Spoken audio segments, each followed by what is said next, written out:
Você não pode consertar se não sabe onde está o problema. Uma coisa que eu sempre falo, né? Não trate o problema em si, ou seja, a consequência do problema.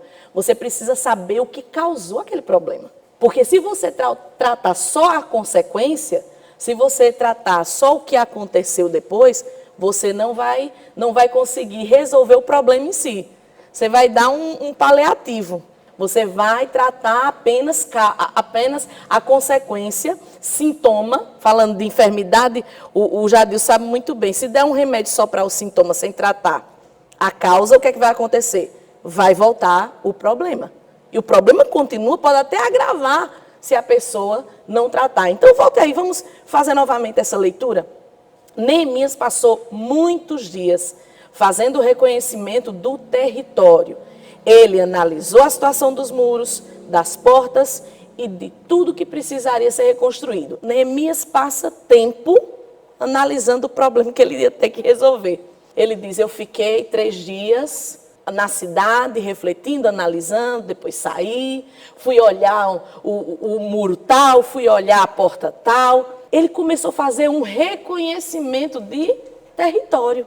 Ele começou a perceber onde era o problema. Ele não chegou lá e disse, gente, olha, Deus me deu uma palavra, Deus me deu uma promessa, eu estou aqui com autoridade, o rei me deu cartas, e eu estou aqui para fazer e acontecer. Não, ele disse, espera aí, eu conheço o problema de ouvir falar, porque quem é que lembra como é que o problema chega até Neemias? Através de um familiar, de um irmão, que esse irmão pode ser tanto um irmão mesmo, como alguém, um conterrâneo. Ele ouviu a informação, ele disse, olha, está acontecendo assim, os muros estão derrubados, existe um problema, as pessoas estão em miséria. Ele recebeu a informação, mas o que é que ele fez? Ele foi averiguar de perto. E aí a gente tem uma outra lição dentro disso, que é você não acreditar só no que alguém traz para você. Porque às vezes, como nesse caso, a informação era correta, sim ou não? A informação era certa. Beleza, era isso mesmo, estava com problema. Mas quantas vezes você já recebeu uma informação que quando você foi averiguar não era aquilo?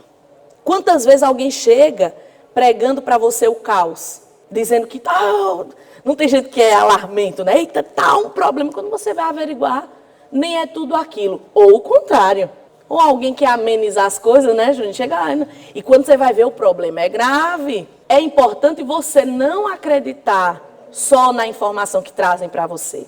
Você precisa averiguar. Mas aqui ele está falando o seguinte, ele foi conhecer de perto. Eu quero ver como é essa situação. Eu quero ver onde é que está onde estão as rachaduras. Onde é que precisa ser reconstruído. Onde precisa ser reparado. Porque durante o livro de Neemias, algumas partes do muro estavam totalmente destruídas e outras precisavam de quê? De reparo. Muitas pessoas tentam resolver seus problemas a partir das consequências, mas não param para descobrir e analisar as causas. Esse resolver a partir da consequência é mais ou menos jogar o problema para debaixo do tapete. Porque tem muita gente que tem medo de confrontar a situação. É incrível como as pessoas têm dificuldade para resolver problema. E muitas vezes problemas simples. Muitas vezes a situação é simples, às vezes é um diálogo. Às vezes é você sentar com a pessoa e dizer, olha, eu vim aqui para a gente tratar essa situação. Mas é incrível como tem gente que tem receio. Eu não sei o que é, eu não sei se é medo. Mas, por outro lado, eu fico pensando, medo de quê? Eu não sei o que é. É uma trava que algumas pessoas têm. Uma dificuldade de se abrir, de tratar, de fazer o que a Bíblia diz, né? Que a gente precisa se afiar. Olha o que a Bíblia diz, que aquele que trata suas questões, né? Os amigos que tratam suas questões, eles são como um ferro que vai afiando o outro. Como é que você amola a faca? É pegar uma outra faca ou então na pedra. Mas vamos dizer, você está em casa, não tem uma pedra. O que você faz? Você pega uma outra faca. É isso que a Bíblia está dizendo. Você vai afiando, você vai... Quanto mais há o confronto, mais ela vai ficando preparada para o uso. Ou seja, o confronto, e eu não estou falando de briga, eu não estou falando de discussão, estou falando de tratar as questões. Quanto mais você faz isso, Quanto mais você se afia, mais preparado você fica para a vida e mais aquela amizade vai se fortalecer. Então tem muita gente que tem essa dificuldade de chegar e de tratar. Eu lido muito com isso. Você acredita que tem marido que não consegue falar com a mulher? Tem mulher que não consegue falar com o marido. Eu não entendo isso. Eu não entendo como é que você dorme com a pessoa, porque não existe um nível de intimidade maior do que de um casal. Você dorme com a pessoa, mas você não tem liberdade para falar. Uma vez me falaram assim, tal pessoa não fala com o marido porque tem medo dele. Eu digo, e o que é que ela está fazendo com o monstro? Porque, meu filho, se você tem medo de falar com o seu marido, então isso não é um casamento, isso é um cárcere privado, isso é um sequestro, isso é qualquer coisa menos casamento. Porque eu tenho medo de falar com meu marido, que eu não sei se ele vai me bater, se ele vai me matar, então isso não é um casamento, isso é outra coisa. Então a gente precisa aprender a resolver as questões. Precisa tratar a causa do problema, porque se você já imaginou se Neemias chegasse e dissesse assim, realmente tem algumas partes aqui que estão destruídas, vamos pegar e vamos jeito aí, vamos lá, vamos construir. Ele não ia resolver o problema, ele ia só reparar o que alguém tinha dito, é isso aqui. Não, ele disse, eu entrei pelas portas, eu andei pelas pontes, eu observei tudo que precisava ser feito. Ele ficou ali analisando até chegar no cerne da questão e dizer, agora sim, se você seguir aí o texto, no versículo 17, que é quando ele revela para as pessoas, ele diz, olha, aí sim, ele vai dizer o sonho, ele vai dizer o plano, ele vai dizer, o meu Deus fez isso, o meu Deus me deu favor, eu achei graça através do Senhor, e ele fez o rei ser favorável a mim, estou aqui, e vamos fazer essa obra, e o povo se anima, e todo mundo bota a mão na massa, como a gente diz, e a obra começa.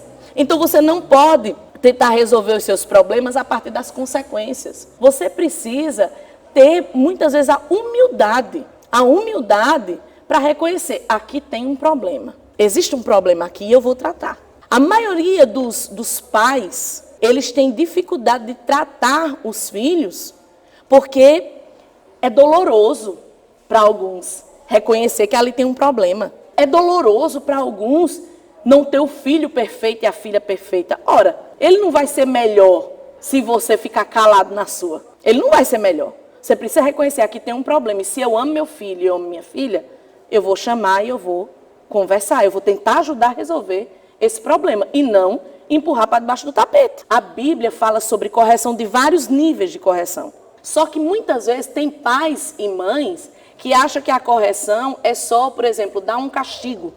É só bater. É só tomar alguma decisão que seja porque, gente, bater é mais fácil. E você sabia que tem criança que ela costuma apanhar. Ela costuma apanhar e tem delas que dizem assim, bata mais. Nem doeu. Por quê? Porque a pessoa está indo só porque é fácil. Você não precisa confrontar, você só bate.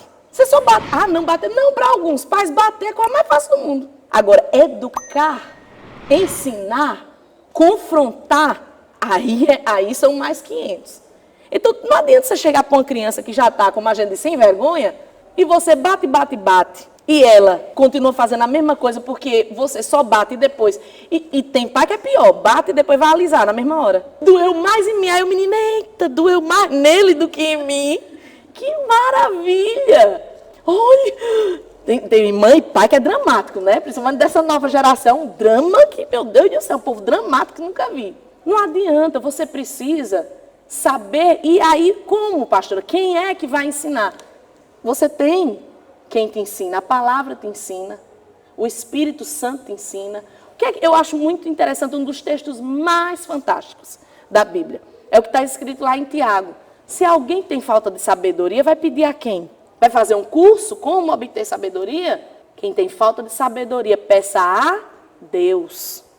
Então a gente precisa, sabe por quê? Porque não vem com manual. Casamento não vem com manual, criação de filho não vem com manual, a vida não vem com manual. A gente vai vivendo e vai aprendendo, muitas vezes com os erros, como a Bíblia diz, que o sábio aprende com o erro dos outros. Mas existe alguém que nem é tolo nem é sábio que aprende com seus erros. Porque o tolo aqui errando não aprende.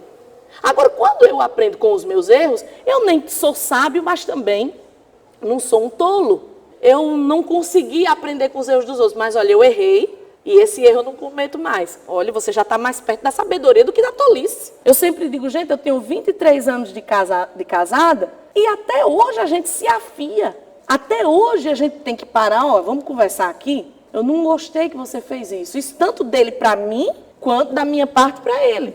Olha, eu não gostei disso. Eu estou me sentindo mal com isso. A gente precisa mudar isso. Ou a gente precisa fazer isso. Qual o problema de identificar o problema? Muitas vezes é falta de humildade. Ah, não vou falar para não magoar. Ah, você não vai falar para não magoar e você vai se enchendo? Porque tem muita gente que é assim, fica calado, aí vai enchendo. Daqui a pouco a pessoa explode.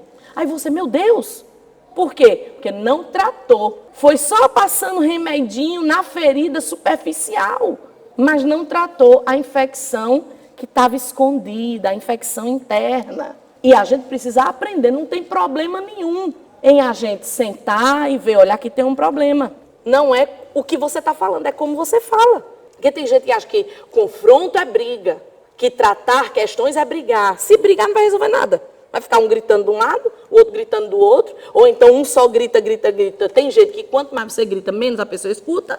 Então, você tem que ter a sabedoria, inclusive, para tratar. Se você não sabe onde está o problema, também você não saberá como resolvê-lo. Deus não vai tratar se a pessoa não aceita, e ela não assume, e ela não reconhece que ela precisa.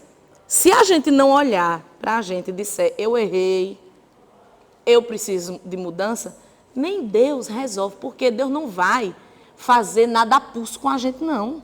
Até porque a diferença de Deus para o diabo, é que Deus, ele bate na porta, espera a gente abrir para poder ele entrar. Satanás não, ele só precisa de uma brechinha. Satanás é o penetra. Satanás não precisa ser convidado. Então, é uma diferença muito grotesca, muito gigante. Deus não vai. Quer, meu filho, se você abrir a porta, eu vou entrar, que eu sou educado e vou cear com você, ou seja, eu vou ter intimidade com você, porque a ceia, né, o pastor já falou aqui várias vezes sobre esse conceito de ceia, porque não tem nada a ver com a nossa cultura. Era a última refeição e era uma refeição para a intimidade da família. Então, Jesus está dizendo, eu quero ter uma intimidade com você, só que é o seguinte, só se você abrir a porta. Só vai dar certo o tratamento se cada um reconhecer